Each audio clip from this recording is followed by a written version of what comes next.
Now the key to this isn't anything technical, it's got nothing to do with the type of camera I used or even how I edited it. It's all to do with the storytelling. So what makes this film quite a nice self-contained story is it follows some of the key conventions of classic storytelling, which are used by Hollywood screenwriters, novelists, documentary makers, and they should be used more by journalists as well. First of all, it has good characters. In particular, we've got Callum, the young charismatic student who's editing the paper. We've got Rosie, the bubbly Nth section editor, and then to balance them both out, we've got Dan, who's the experienced and more sensible lecturer who's leading them all through it. Now they have a supporting cast, of course, of other students, but notice how I don't try to use all of them as individual characters, I just focus on a couple.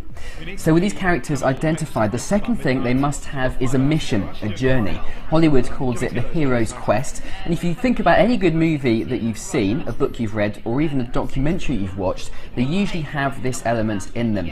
And this journey poses the big question which we want to know the answer to, and that's the reason we keep watching or reading. So the mission for our students is to produce a student newspaper from scratch. Now this of course isn't itself a particularly exciting mission. After all, this happens on student courses and in newsrooms all the time. But within seconds of this film beginning, we introduce a challenge which does make it interesting. Obviously, as everyone will know, I'm turning it into a tabloid.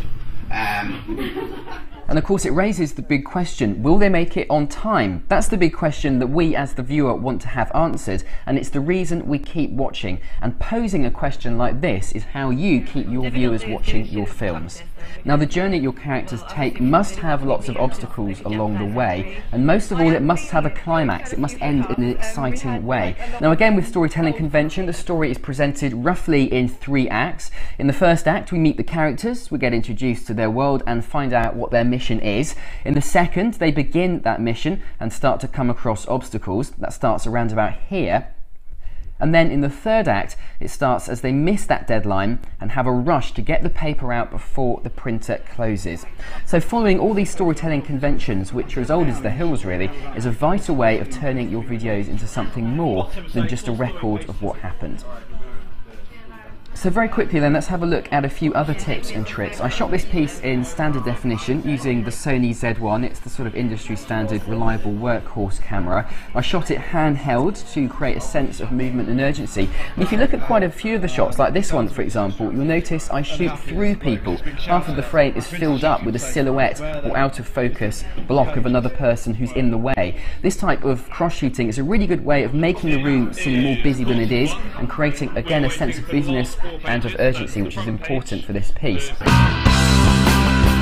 Now this time-lapse sequence works really nicely as well to create a sense of speed and pace, and it breaks up all the speech that's happened before it.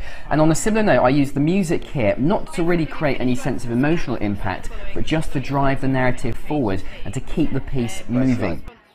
A bit earlier on, this tense kind of apprentice style sound is a really nice way to tell the audience that there's some tension, there's some pressure that's on the way, and the upbeat music towards the end adds to the sense of urgency and helps as well the way it ends to round the piece off nicely as well. So what's missing? Well, it needs a better ending for a start, and for example, we don't actually see the actual finished paper, which is a shame. But hopefully what you've been able to see from watching this is that the most important thing in the world ever when you're doing this type of storytelling is the story itself and how you tell it. All the technical and editing tricks can only ever come second to that.